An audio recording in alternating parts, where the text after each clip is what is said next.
Mbote na bino nyonso balandi ya Congo Esengo TV, c'est la voix de Queen Belinda Toko.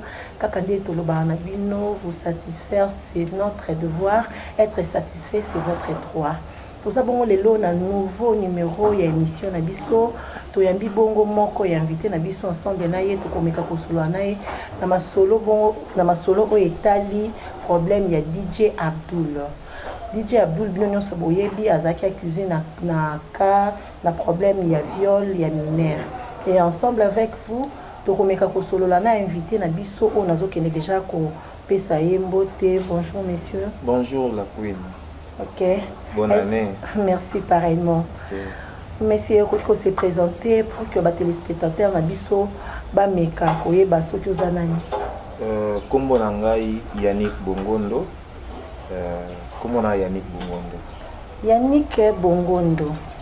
Tokoyeba relation nini oyo bozala nango o bozala nango na DJ Abdul?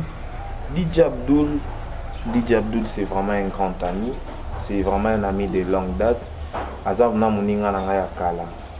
Ya relation pena ya kala ya tongo ndenge ba bakina ba lobanga. DJ Abdul c'est vraiment un ami. C'est un peu ça. OK, DJ Abdul c'est vraiment un ami. Et nandenge ba kize na ka ya viol yo ko lobani ni pona problème wana. Mama omoni makambo ya mboka oyo nde koma kobota mabotama. Mai ninga na pamba pamba te papa. Mais mai ninga ma pamba pamba te. Manga pe oyo libanga babamba pe ka na manga oyo etela ti.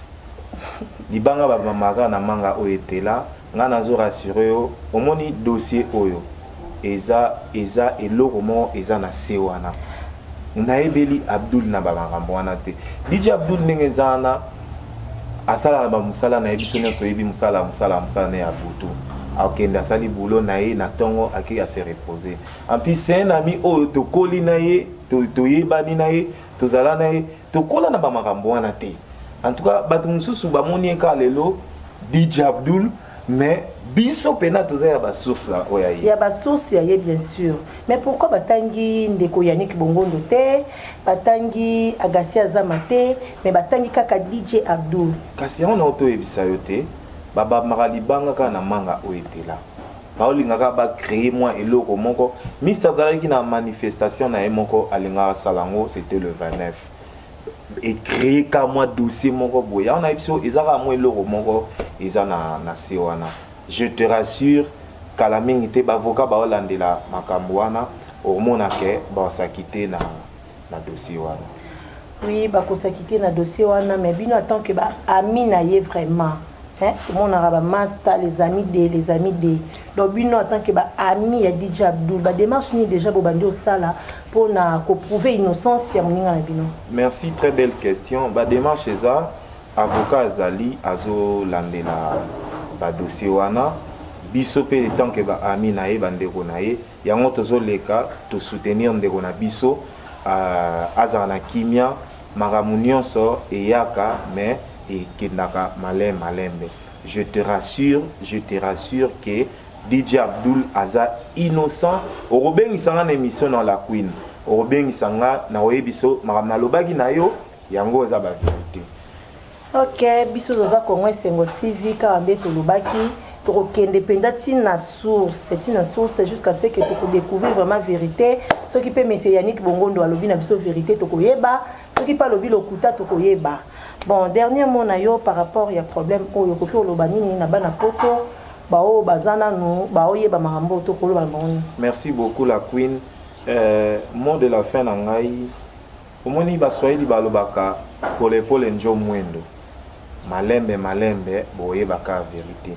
En tout cas toza de cœur na DJ Abdul na pesi ba mbote na pesi ba courage yaya oza mobali ndeko na ngai zala kimia maramunyo so ya karaboé et les kanango et aussi manango et les kanango bien na rozonga pe na émission a pona yebiso ke la Queen au monde maram tolobaki ezaki ba vérité DJ Abdul akobima ba dossier ba marameso landa avocat zo landela car ndenge zalaka et komona ke et les kanango bien.